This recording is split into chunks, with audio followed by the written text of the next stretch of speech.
which 3D app is right for me. If now, an open letter to Vizrt about Lightwave. I'm telling you, Lightwave 3D is not there yet. Leugnen Sie die Untergang von der Lightwave? 2091 kaufte die Firma Vizrt neues Deck.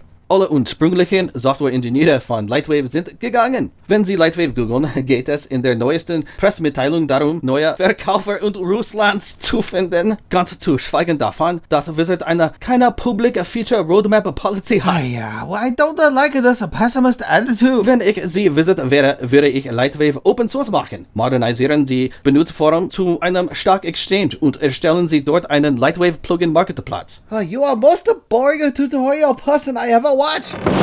Well, sonny boy, no app is the end-all be-all. It's the person behind the tool that makes the magic.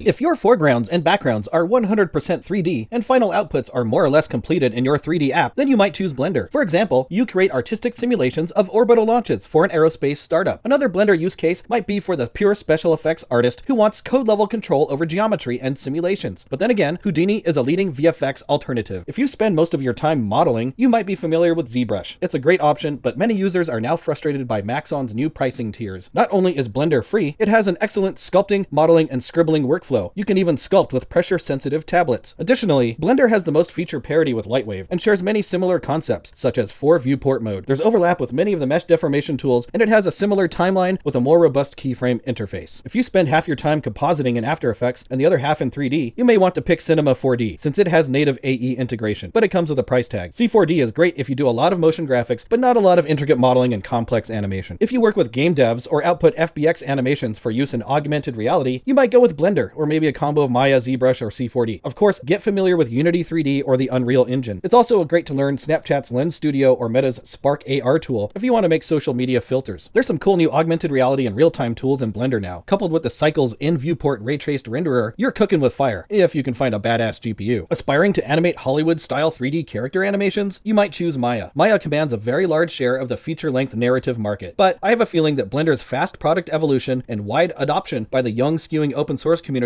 will make it a future contender in Hollywood. These are all maybes and possible false positives.